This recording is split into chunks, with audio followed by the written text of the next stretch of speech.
One day, this beautiful woman, tired of all the blonde jokes, and yes, she was a blonde, decided that she would dye her hair jet black. Then this way no one would keep telling her all the dumb blonde jokes. Whenever they saw her with her new hair now beautiful jet black, all went well, and she didn't hear any more dumb blonde jokes. Then one day, she's driving in the countryside in a convertible and has to stop because a shepherd is taking his flock across the road in front of her, and she watched all the sheep, and she thought, how nice it would be to have a sheep for a pet. She asked the shepherd if she could buy one, and he said, no, they're not for sale. I raised them for their wool. He said, so I can't sell any.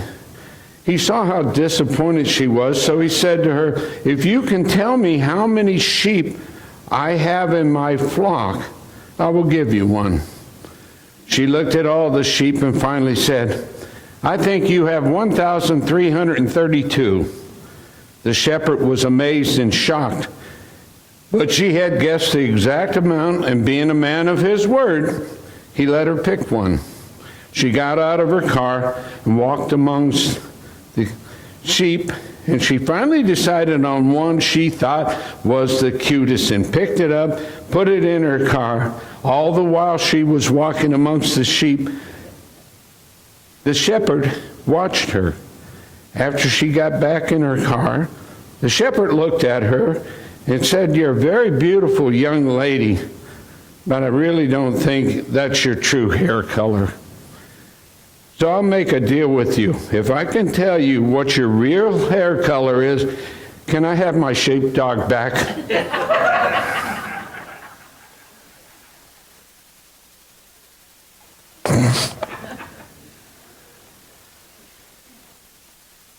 The women of the Bible, Genesis 2:23.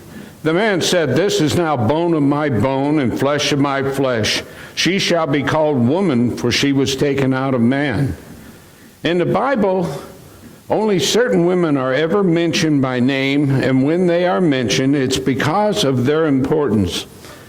Women like Eve, the first woman who was made from the rib of Adam and the first man, they lived in the Garden of Eden and had a wonderful life. Adam named her Eve because she would be the mother of all living things. And they lived the good life. That is, until the woman Eve was deceived by the shepherd, and she ate from the tree of knowledge of good and evil, which God had told both of them not to touch or eat from or go near it, or they would surely die. But the serpent deceived Eve, and she did eat of the tree and gave some to her husband, and he did eat also. So when God came looking for them in the cool of the afternoon, they were hiding and had sewed fig leaves together to cover themselves, for they realized they were naked. So when God called Adam, where are you? Adam answered, I heard you in the garden, and I was afraid because I was naked. God said to Adam, who told you you were naked? Have you eaten from the tree I commanded you not to eat from? Now here's a very interesting fact.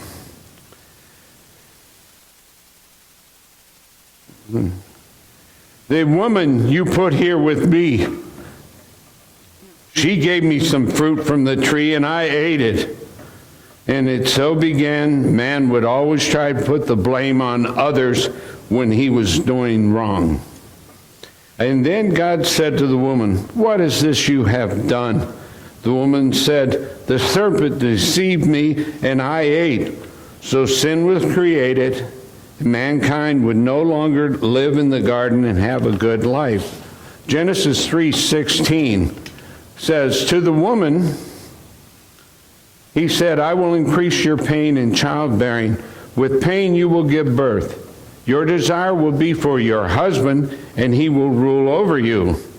So this has been a debatable subject forevermore amongst ministers and scholars who have studied the Bible all the time. Is it possible that Adam and Eve had children while in the garden? Although none is ever mentioned in the Bible, then why did God say he would increase her pain in childbearing unless she had already experienced childbirth before?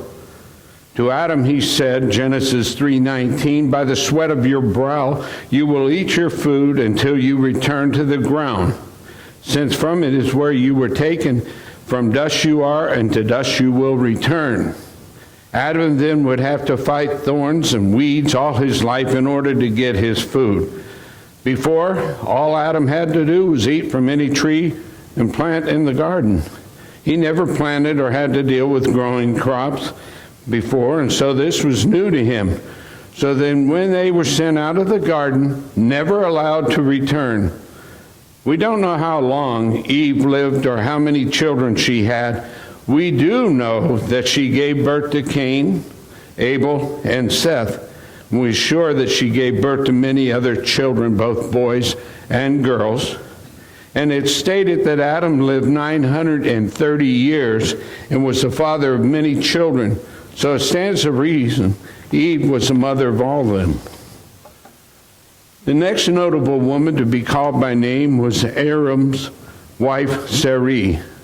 And she was very beautiful, and Abram loved her dearly. Genesis 16:1-2. Now Sarai, Abram's wife, had bore him no children, but she had an Egyptian maidservant named Hagar. So she said to Abram, the Lord has kept me from having children. Go sleep with my maidservant. Perhaps I can build a family through her.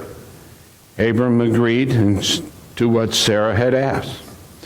So Abram did what Sarah asked. He took Hagar as his second wife, and she became pregnant. And so after she became pregnant, she started despising her mistress Sarai. Then Sarai told Abram, you are the reason I am suffering, since I put my maidservant in your arms, in her arms, and now she knows she is pregnant, she despises me. Now in those days it wasn't uncommon for a man to have more than one wife, but just like it is today, women would not be happy sharing their husband with another woman. So Sarai was upset and started to mistreat Hagar, to the point that she ran away from her mistress Sarai to the desert. It was there near a spring of water. The angel of the Lord found her and said, Hagar, servant of Sarai, where have you come from and where are you going? I'm running away from my mistress Sarai. The angel of the Lord told her, return to Sarai, and that she would have a son, to name him Ishmael. And he would be a wild donkey of a man and would be the leader of a nation. So Hagar returned to the camp of Abram, and she did give birth to a son, and named him as the angel of the Lord said to name him, Ishmael. Abram was 86 years old when Ishmael was born. So when Abram was 99 years old, the Lord appeared to him and said, I am God Almighty. Walk before me and be blameless. God told him he would be the father of many nations, and that it was when God changed Abram's name to Abraham and Sarai to Sarah. I will make you fruitful. I will make many nations from you and many kings from you. And I will make my covenant with you and your descendants for generations to come, to be your God and the God of your descendants. So God made a covenant with Abraham that every male 8 days old shall be circumcised. In this way they will be part of my covenant. But any male who refuses to be circumcised, he has broken my covenant. Genesis 21:6-7 says, Sarah said to God, God has brought me laughter, and everyone who hears this will laugh with me. And she added, who would have said to Abraham that Sarah would nurse children? Yet I bore a son in his old age. So it was when Sarah was a very old lady, well past the age of childbearing, that she would become pregnant and would give birth to a son, Isaac. When Abraham was 100 years old, this would be the promised son, and through him would become the Jewish nation. That would be as numerous as the stars in the heaven, and fulfill God's promise to Abraham that he would be the father of many nations. Sarah only had one child, Isaac, and she lived until she was 127 years old. It was buried in a cave that Abraham bought from the Hittite Hipporon for 400 shekels of silver. The nations were to come from Ishmael would be the Arabic people. They were all traced their beginning back to Abraham as their father, the same as the Jewish nation. Genesis 25:20. Isaac was 40 years old when he married Rebekah, daughter of Bethuel the Aramean, and sister of Laban the Aramean. Rebekah was barren, and Isaac prayed to God on behalf of his wife because she was unable to get pregnant, and the Lord answered his prayer, and she became pregnant. She was pregnant with twins, the Joshua within her, and she inquired of the Lord as to why this was happening to her. Genesis 25:23, the Lord said to her, 2 nations are in your womb, and 2 people from within you will be separated. One people will be stronger than the other, and the older will serve the younger. So when her time came to give birth, the first one out was red and very hairy, and they named him Esau. Then when his brother came out, grasping the heel of Esau, they named him Jacob. Isaac was 60 years old when the twins were born. The boys grew up, and Esau was a skilled hunter, a man of the open country, while Jacob was content to stay among the tents. Isaac had a taste for wild game that Esau would bring in, and he loved Esau, while Rebekah loved Jacob. It's rare that a mother and father would have favorites between their children. But it happened then, and even to this day, more than we would like to know. So it was with Isaac and Rebekah. One day Jacob was cooking some stew when Esau came in from the open country, and he was famished and said to Jacob, "Quick, give me some of that red stew. I am famished." Jacob said, "First sell me your birthright." Now you see, in those days, the firstborn had what they call a birthright, which meant that when his father died, they would inherit the lion's share. And everything the father had when their father was alive. And the blessing his father would give only to the firstborn. All children born after had to share in whatever was left over. Esau said, "Look, I'm about to die of hunger. What good is the birthright to me?" So Jacob said, "Swear to me first." So Esau swore an oath to him, and selling his birthright for a bowl of red stew. One day Isaac called his son Esau.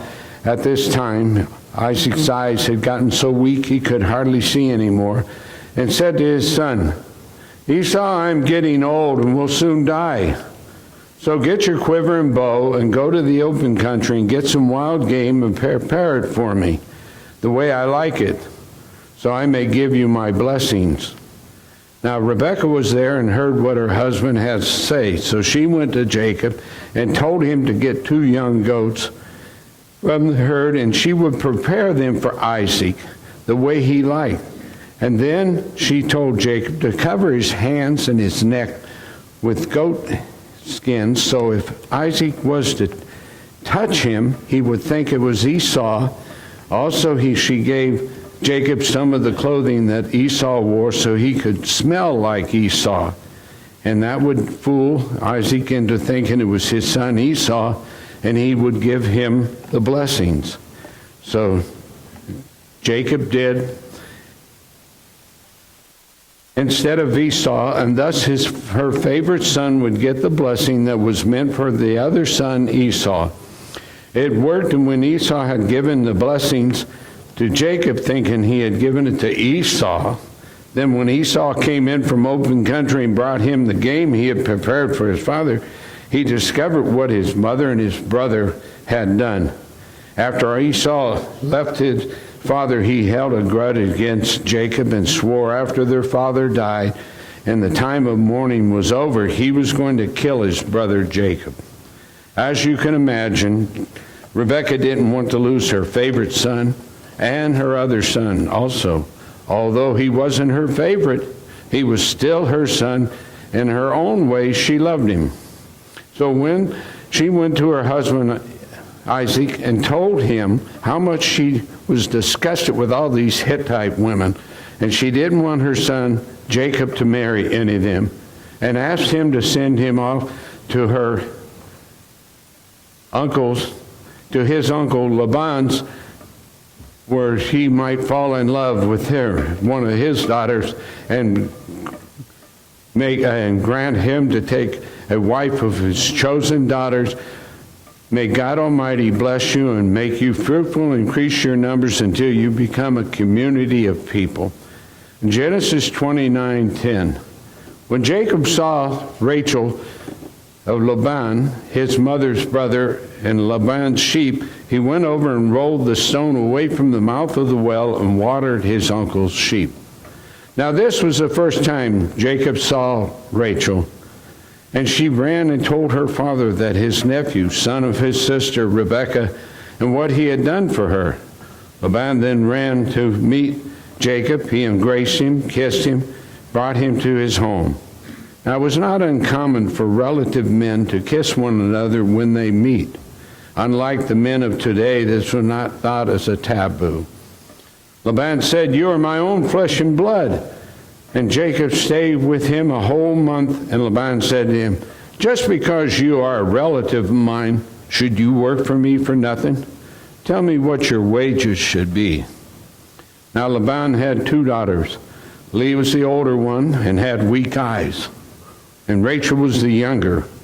We don't know what is meant by weak eyes. It could be that she had light-colored eyes, like blue or hazel. Most everybody at that time in the area had very dark eyes, brown or black. Rachel, on the other hand, was very lovely in form and beautiful. So Jacob told his uncle he would work 7 years for her, and Laban agreed to this, saying, "It's better that I give her to you than to some other man.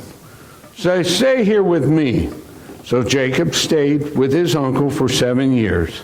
But it didn't seem all that long to him for his great love for Rachel. When his 7 years were up, Jacob went to his uncle Laban and said, "I've worked for you for 7 years now. I want Rachel. Give me my wife." So Laban honored the agreement that he had made with Jacob, called together all the people for a huge feast.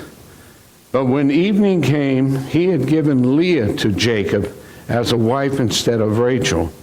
And when Jacob awoke in the morning from the marriage bed, he found that his uncle had pulled a fast one on him, that he had married Leah. So he went to his uncle Laban and said, "What is this you have done to me? I served you for Rachel, and you have given me Leah instead." Laban said, "It's not our custom for the younger sister to marry before the older one, so finish this daughter's bridal week, and I will give you the other one too." Then Jacob finished the week, and the Laban gave him Jacob. And now at this point, I would like to ask, how many of the men here would be willing to work 14 years for your father-in-law for the hand of your wife?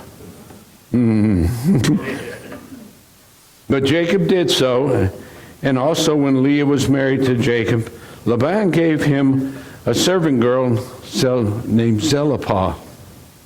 And when he married Rachel, Laban gave Rachel a servant girl named Bilhah. This is important to note at this time, because Jacob would have 12 sons who would become the 12 tribes and nations of Israel. Not all of them were from Leah and Rachel, but he also had sons with the servant girls Zilpah and Bilhah. which would be cause of Jacob being called the father. All the sons were his sons, whether or not what the mothers were, no matter what their nationality. I've told you all about these women of the Bible, all in the Old Testament. There are many more women whose name appear in the Old Testament that have gotten their names honored for many things they did. Some were Jewish, some were not. All had done something to have their names mentioned, or what their deed was, like the mother of Moses and his sister who watched over him when he was put in the basket and put into the river Nile. And the Pharaoh's daughter, God used her to save him from death in the water of the Nile, and raised him as her son and gave him the name of Moses.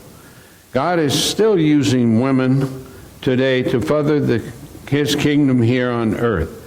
Although their names are not written in the Bible, but most important is their names are written in the Lamb's Book of Life. So let me ask all you men and women out there, is your name written in the Lamb's Book of Life?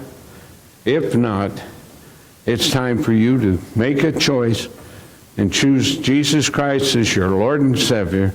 Be baptized. If you have never been baptized, or if you have been coming here for a long time and wish to place your membership here in our church, please come forward at this time as we sing the invitation song.